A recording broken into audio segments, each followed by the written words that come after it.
Ju njohim me edicionin informativ të lajmeve. Kjo është Radio 7. Kryetari i Lidhjes Demokratike të Kosovës Lumir Abdigjiku deklaron se është gati të thrasë anëtarësimin për ndryshimin e drejtimit të partisë. Përmes rrjeteve sociale, Abdigjiku deklaroi se LDK nuk është parti që friksohet nga anëtarësia e saj, dhe as nga votat dhe as nga gara, dhe se vendimet e saj çdo herë ka marrë në kuvend. Ai ka treguar se ka dorëzuar dhe ftesën zyrtare për delegatët e LDK-s. Abdigjiku shkruan se nga ky proces do të dalin më të fortë, më të organizuar, më funksionale, më të përqendruar tek e ardhmja e LDK-s dhe e Kosovës. Radio 7, zëri pozitiv i qytetit. Ministri i Drejtësisë i Shqipërisë, Besford Lamallari, kritikoi Inspektoratin e Lartë të Drejtësisë se nuk po përmbush siç duhet misionin kushtetues për garantimin e standardeve të larta profesionale dhe disiplinore në sistem. Në ceremoninë e hapjes së vitit të rigjysor, Lamallari nënvizoi se pavarësia e drejtësisë nuk mund dhe nuk duhet të keqpërdoret si alibi për mosveprim, për zvarritje apo për mungesë përgjegjësie. Ai nënvizoi se inspektorati është krijuar pikërisht për të ushtruar kontroll, për të garantuar disiplinë, jo për të funksionuar si filtr bllokues ndaj ankesave të qytetarëve.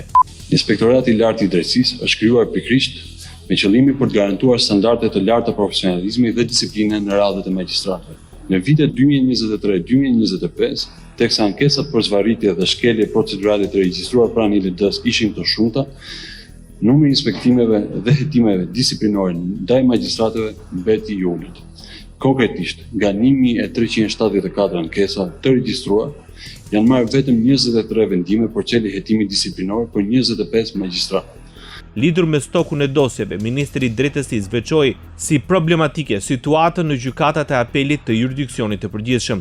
Kur qytetarët presin me vite për një vendim, kur apelimi shndrohet në një hing me zvarritje e pambarim, kur paraburgimi përdoret si zgjidhje e zakonshme dhe jo si masë e jashtëzakonshme, atëherë problemi nuk është perceptim, është realitet. Vetëm një sistem që reflekton, korrigjon veten dhe vepron me objektivitet dhe panshmëri, mund të forcojë besimin publik, duke mos lejuar kështu përsëritjen e historisë. Kryetari i Partisë Demokratike Sali Berisha nga selia e Asamblesë Parlamentare të Këshillit të Evropës në Strasburg të Francës deklaroi se opozita po vjon betejën e saj kundër narkoshtetit dhe keqçeverisjes së Edi Ramës, duke theksuar se kjo betejë po e çon kauzën e saj në arenën ndërkombëtare dhe në vëmendjen e institucioneve europiane.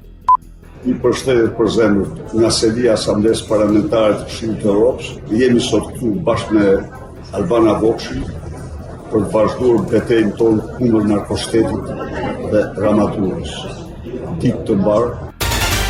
Betohet si avokati i popullit në Maqedoninë e Veriut Faton Selami, para kryetarit të kuvendit Afrim Gashi, ai shpalli disa nga prioritetet në krye të këtij institucioni.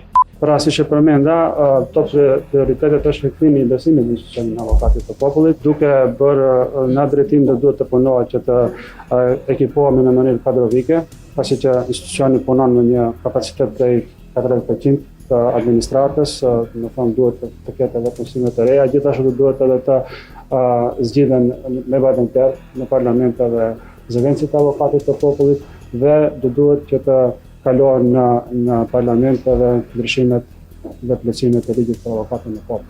Faton Selami zuri vendin e ish avokatit të popullit Naser Ziberi, i cili më 12 korrik 2025 e përfundoi mandatin për shkak të plotësimit të kushteve për pensionim. Kryetari i Kuvendit të Republikës Maqedonisë së Veriut Afrim Gashi në ceremoninë e betimit të avokatit të popullit Faton Selami kërkoi rikthimin e autoritetit të institucionit në lartësinë e pritshmërive të vendit. Uroj dhe kërkojmë edhe unë edhe gjithë qytetarët që të punojnë në interes të qytetarëve të institucionit, të përfaqësoj qytetarët, të mbroj qytetarët të drejtat e tyre dhe ta kthej autoritetin e lartë të avokatit të popullit ashtu siç e ka të paraparë kushtetuta e vendit tonë. Krahas asaj, ai falenderoi deputetët e pakicave të tjera etnike që kanë dhënë mundësi zhbllokimit të zgjedhjes së avokatit të popullit.